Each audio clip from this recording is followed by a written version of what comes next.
Okay, so we're back over in Fort Lauderdale today.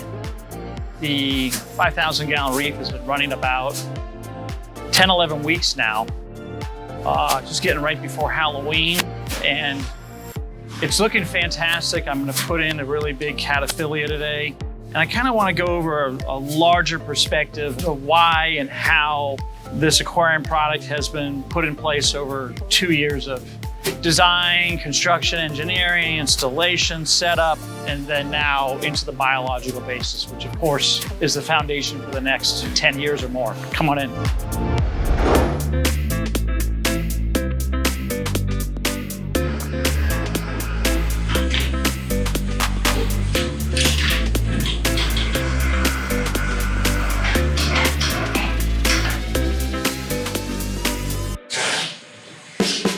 So today we're performing our typical Friday service. Would be two of us here. I'm gonna go in and dive today, do some detail cleaning, plant that new cataphilia. I'm gonna glue down a couple of corals. We tested PAR in the aquarium today, and I've got some good results here. Up high there in the back middle at 36 inches down, we're pushing about 250 to 350 PAR.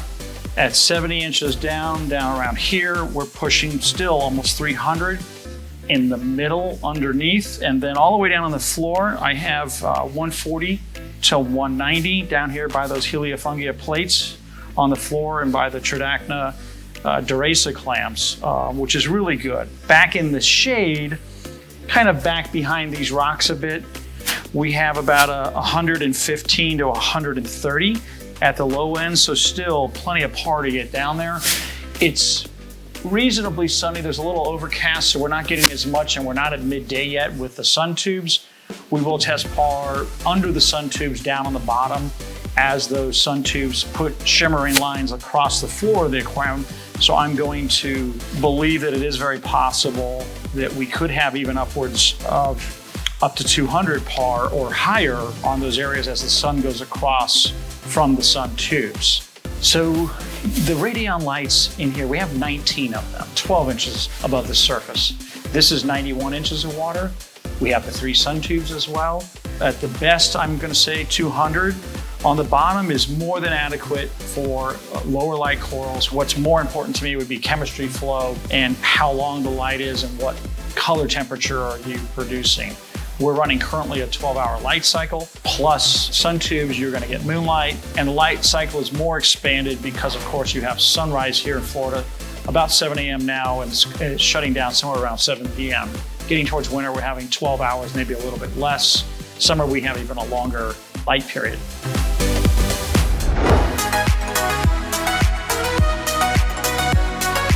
We've had some questions along the way of how this aquarium is laid out.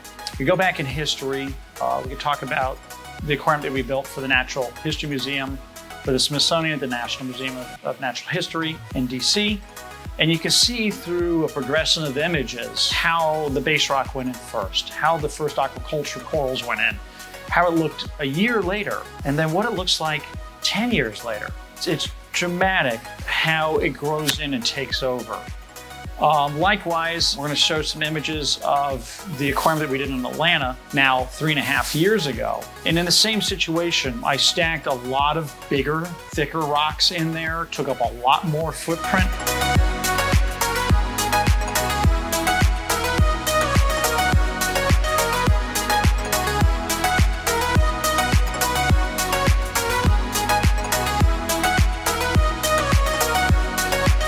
You'll notice in this aquarium on the base, we got 1, 2, 3, 4, 5, 6, 7, 8, and some back. We have about 8 locations that the rock is actually touching the bottom. And then the rock scape goes along the back of the aquarium.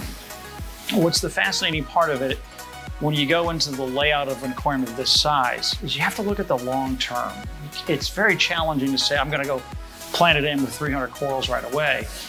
You have to look at how do you expect it to grow in over time? And with what I've learned and what we've always been learning, because we're always learning with large aquariums and large reef aquariums, is what do you expect it to grow in over the next 10 years? And how do you really want it to come out and look like?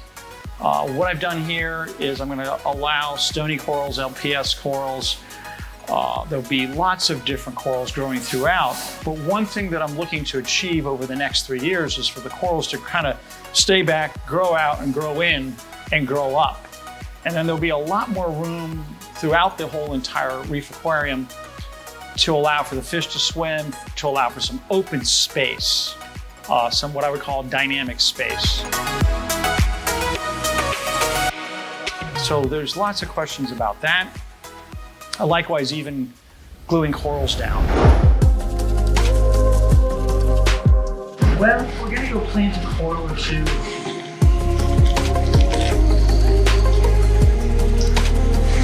Oh, that's nice.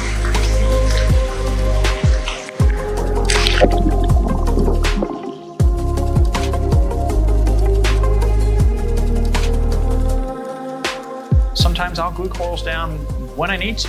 So I had a Seriatopora fall down back behind those rocks back over there. We've got to get that today.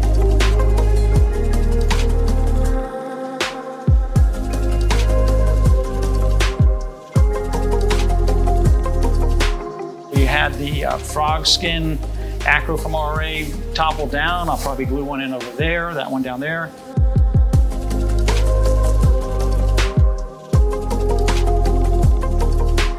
So glue is important, but it's challenging to say I'm going to glue every single coral in a 5,000-gallon aquarium. I don't think that's really necessary, nor is it reasonable that we would have to do it.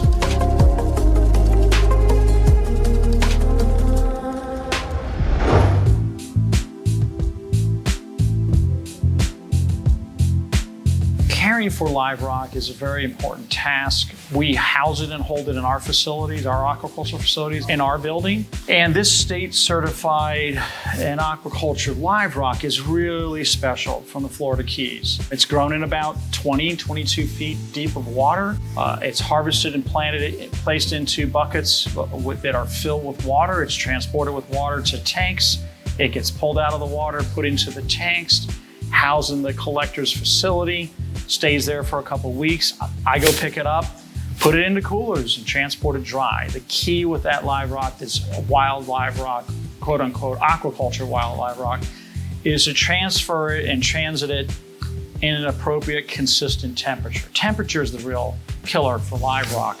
You want constant temperature. And when I transported it out of our facilities, we went through it to remove Mythox crabs and bristle worms and pistol shrimps and other things that we would call undesirable. We're pulling those out of the rocks, and when we came here and we put the rock in the aquarium to begin with, there was plenty of other creatures in there, some serpent stars or brittle stars, or little starfish, things of that nature. Heck, we even found an octopus in one of the live rocks. But you're pulling those things out and trying not to get those in the aquarium, but there's nothing wrong with taking the rock and then getting it dry. Matter of fact, what happens when you put it in the coolers with a little water in the bottom of the cooler, those critters fall out, go to the bottom, they want to get in the water, but it's been closed and moist the entire time. That's important to realize.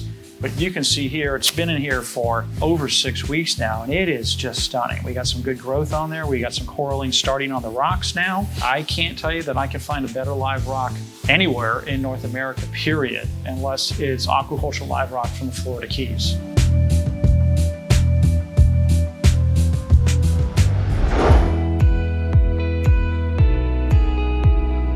So the Reborn gravel that we use on the bottom, and Reborn is a brand name of Julian Sprung from Two Little Fishies.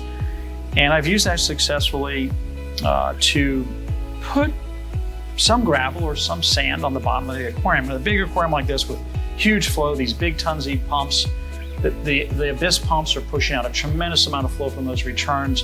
Had I just had sand down there, I have a bunch of areas of washout. So we like to use a little bit more of a gravel size, and what we find over time, such as the pictures of the aquarium in Atlanta, that gravel is really going to turn into coralline algae. That is a live biology in the bottom of the aquarium. Historically, we have gone in there and siphoned the gravel, as you'd see in the aquarium in Atlanta, and we'll be siphoning this gravel soon too, to just pull out really more so debris, small sand, kind of keep it as clean as we can. We'll put in some fighting conch, maybe some horseshoe crabs, things like that that'll live in the gravel to help keep it nice and clean at all times.